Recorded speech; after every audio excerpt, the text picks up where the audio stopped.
जय श्री राम मित्र। मैं आप लोगों का परम मित्र उत्कल पंडित सुरेश पंडा। मित्र, ब्राह्मण को क्यों पूजनीय माना जाता है?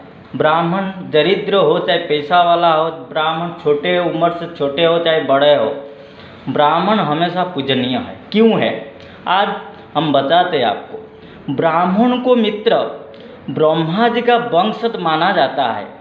पुराण में कहा गया है कि ब्रह्मा जी के मुख से ब्राह्मण की उत्पत्ति हुई थी। ब्राह्मण को ज्ञान और वेदों का शिक्षा से जुड़े माना जाता है।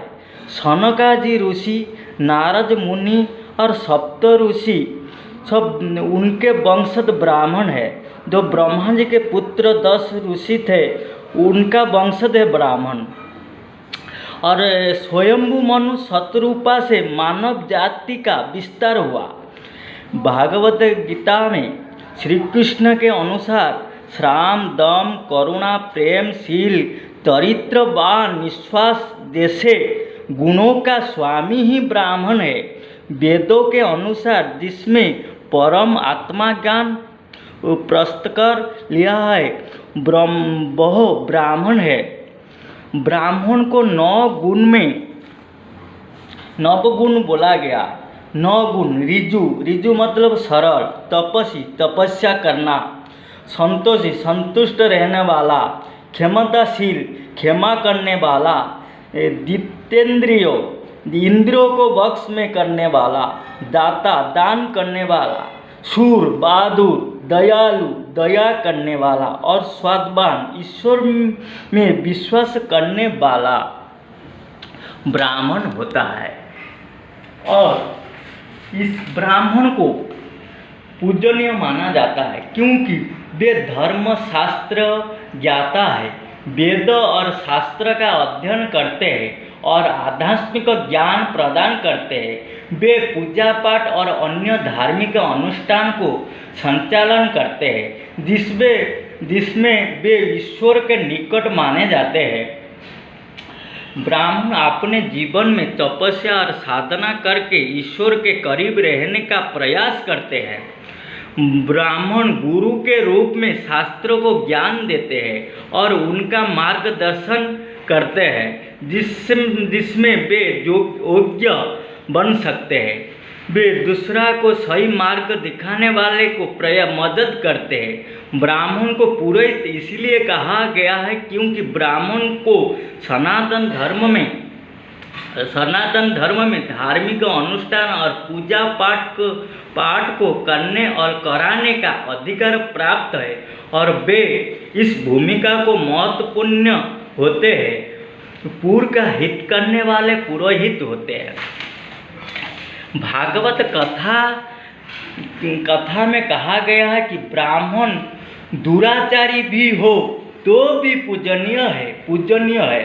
उत्कल भागवत में अति बड़ी जगन्नाथ दास में भी ऐसे लिखा है, ब्राह्मणों कले अपराध बेगे पूजिब तांको पाद, गोविंद गोविंद गोविंद। ब्राह्मण लड़के और दूसरी जात की लड़की से विवाह करने के बाद जन्म लेने वाला बच्चा ब्राह्मण ही होगा। यदि एक ब्राह्मण लड़का शूद्र लड़की के शादी करता है तो उनका बच्चा ब्राह्मण नहीं होगा, वनशंकर होगा।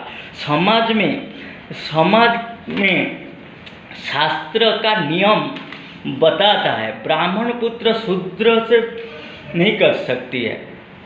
तो पहले जमाने में ब्राह्मण राक्षस थे। रावण के पिता, रावण के माता राक्षसी थी, रावण तो ब्राह्मण है। हिरण्यकश्यप की पुत्री भी ब्राह्मण को विवाह की थी। लड़की की कोई जाति नहीं होती है। लड़की को दुहिता इसलिए कहा गया क्योंकि अपने पिता के कुल और अपनी माता के कुल, अपने पति के कुल, दोनों कुल को देखने वाले इसलिए दुहिता है। ऐसा अगर ब्राह्मण लड़की दूसरे लड़का से नहीं शादी कर सकती क्योंकि दूसरे लोग ब्राह्मण को देवता के तरह मानते हैं, उनका खानदान को अपवित्र हो जाएगा। इसलिए कोई क्षत्रिय, पहले ज़माने में ब्राह्मण भी चाहते थे राजकुमार से अपनी पुत्री विवाह कराने के लिए, लेकिन क्षत्रिय नहीं चाहता है ब्राह्मण को पुत्र वधू में स्वीकार करने के लिए, क्योंकि उनका कुल नष्ट हो जाएगा। इन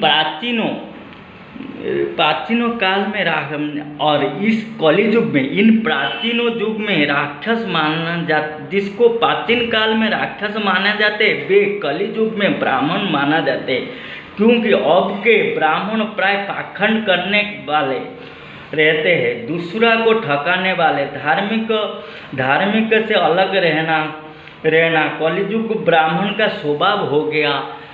शराब पीना, मांस खाना ब्राह्मण का स्वभाव हो गया है, परंतु तो भी ब्राह्मण पूजनीय है। ब्राह्मण कहाँ का भी हो, कश्मीर का हो, कन्याकुमारी का हो, चाहे पाकिस्तान का हो, चाहे संयुक्त राष्ट्र अमेरिका का हो, ब्राह्मण हमेशा पूजनीय। ब्राह्मण का टाइटल कुछ भी हो, टाटा जी, मुखर्जी, बनर्जी हो, चाहे पंडा, मिश्र, शतपथी हो, चाहे तिवारी, पांडे, झा हो, चाहे चुब्बे, शर्मा, शुक्ला हो, चाहे पांड्यान हो, ब्राह्मण हमेशा पूजनीय होता है।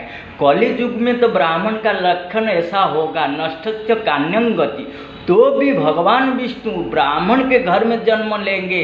विष्णु मिश्रा के घर में, उत्कल में, कलिंग में कल की अवतार होंगे भगवान विष्णु संबलाई गांव में, जाजपुर जिला में। इसीलिए ब्राह्मण हमेशा पूजनीय। ब्राह्मण ब्रह्मा जी के वंशज है, सप्त ऋषि के वंशज है, ब्रह्मा जी के 10 पुत्र के वंशज है, इसलिए ब्राह्मण बड़ा है, हमेशा ब्राह्मण पूजनीय है। नमो ब्रह्मण देवाय गो ब्राह्मण हिताय च जगद्धिताय श्री कृष्णाय गोविंदाय नमो नमः।